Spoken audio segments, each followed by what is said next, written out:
కూటమి ప్రభుత్వం మెడికల్ కాలేజీలను ప్రైవేటీకరణ చేయడాన్ని వ్యతిరేకిస్తూ వైసీపీ ప్రజా ఉద్యమ ర్యాలీ విజయవంతమైంది. పార్టీ సమన్వయకర్త మాజీ ఎమ్మెల్యే అన్నాబత్తిని శివకుమార్ నేతృత్వంలో పార్టీ శ్రేణులు, విద్యార్థులు భారీగా పాల్గొన్నారు. వైఎస్ జగన్మోహన్ రెడ్డి హయాంలో తీసుకువచ్చిన మెడికల్ కాలేజీలను పీపీపీ పద్ధతిలో ప్రైవేటు పరం చేసేందుకు కూటమి ప్రభుత్వం తీసుకుంటున్న చర్యలకు తెనాలిలో నిరసన వెల్లుబిక్కింది. రాష్ట్ర వ్యాప్తంగా అన్ని నియోజకవర్గాల్లో బుధవారం ప్రజా ఉద్యమ ర్యాలీ వైసీపీ పార్టీ పిలుపునిచ్చిన విషయం తెలిసిందే. ఇందులో భాగంగా తెనాలిలో నియోజకవర్గ స్థాయి ప్రజా ఉద్యమ ర్యాలీని నిర్వహించారు. పార్టీ తెనాలి నియోజకవర్గ సమన్వయకర్త మాజీ ఎమ్మెల్యే అన్నాబత్తిని శివకుమార్ నేతృత్వంలో పార్టీ శ్రేణులు, విద్యార్థులు ర్యాలీలో కదం తొక్కారు. మెడికల్ కాలేజీల ప్రైవేటీకరణ వ్యతిరేకిస్తూ బ్యానర్లు, ప్లకార్డులు, వైసీపీ పథకాలను చేతబూని ర్యాలీలో పాల్గొన్నారు. స్థానిక పాత ప్రభుత్వ ఆసుపత్రి నుంచి ఉదయం 11:30 గంటల ప్రాంతంలో ర్యాలీని మాజీ ఎమ్మెల్యే శివకుమార్ ప్రారంభించారు. మెడికల్ కాలేజీలను ప్రైవేటు పరం చేయొద్దని, ప్రభుత్వమే విద్యా వైద్యాన్ని ఉచితంగా అందించాలని నినాదాలు చేస్తూ ప్రదర్శన సాగింది.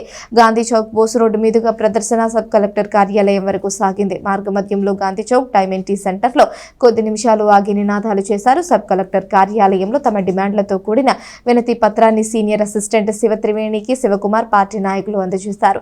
కార్యక్రమంలో municipal chairperson Tadiveni Radhika Ramesh, vice చైర్మన్లు మాలేపాటి హరిప్రసాద్, అత్తోట నాగవేణి, జడ్పీటీసీ పిల్లి ఉమాప్రణితి, తెనాలి ఎంపీపీ ధర్మరాజుల చెన్నకేశవులు, జిల్లా షేక్ గోల్డ్ రహీమా, కొడాలి క్రాంతి, జొన్నల శివారెడ్డి, ఆళ్ల ఉత్తేజరెడ్డి, నియోజకవర్గ నాయకులు గుంటూరు గోపి, షేక్ దుబాయ్ బాబు, ఉన్నవ ఆనీష్, మైలా విజయనాయుడు, కొర్రా యశోద, పొట్లూరి అశోక్, కుదరవల్లి శంకర్రావు, బండికళ్ల పోతురాజు, తెనాలి రూరల్, కొల్లిపర మండలాల పార్టీ అధ్యక్షులు చెన్నుబోయిన శ్రీనివాసరావు, కల్లం వెంకటప్పారెడ్డి, పార్టీ నేతలు భీమవరపు సంజీవరెడ్డి, మర్రెడ్డి బ్రహ్మారెడ్డి, వంపుగళ్ల కృష్ణ, బొంతు నరేంద్రరెడ్డి, అవుతు పోతిరెడ్డి, పిల్లి గంగాధర్, రావి శ్రీనివాసరావు, వంగ సుధాకర్ రెడ్డి, ఎండ్రపాటి స్టాలిన్, చింక సురేష్, గుంటూరు కృష్ణ, పెరికల డానియల్, కౌన్సిలర్లు గుంటూరు కోటేశ్వరరావు, పేరం సంజీవరెడ్డి, తోట రఘురాం, కటారి హరీష్, మల్లెబోయిన రాము, ఎంపీటీసీ మైలా భానుప్రసాద్, యువజన నాయకులు కుర్రా జశ్వంత్ యాదవ్, ఈద యశ్వంత్ రెడ్డి, పెసర్ లంక రమణ, మహిళా నేతలు మొన్నవ శాంతిశ్రీ, తమ్మ సుజాతారెడ్డి, కొంగర రాఘమంజరి, షేక్ జకీరా, షేక్ ఇష్రత్, జయప్రద, తోట శాంతకుమారి తదితరులు పాల్గొన్నారు.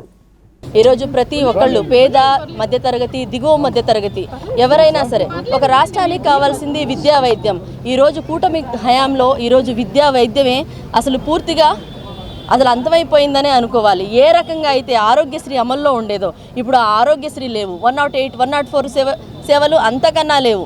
ఎక్కడైతే గత ప్రభుత్వంలో జగన్మోహన్ రెడ్డి గారి మార్క్ ఏదైతే ఉందో ఆ మార్కుని పూర్తిగా తుడిచివేయాలనే ఉద్దేశంతోనే ఈరోజు అరాచక పాలనకి ఈరోజు కూటమి ప్రభుత్వం తెరతీసిందని చెప్పాలి.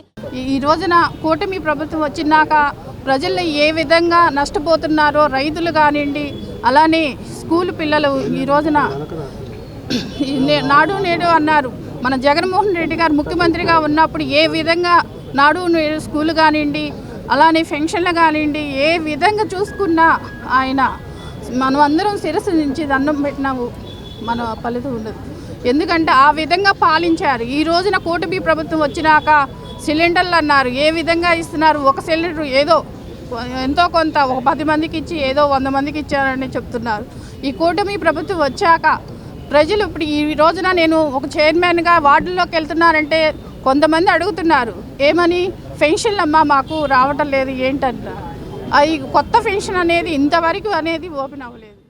వాళ్ళు స్టార్ట్ చేసిన దగ్గర నుంచి దీని మీద మేము పోరాటాలు చేస్తూనే ఉన్నాం.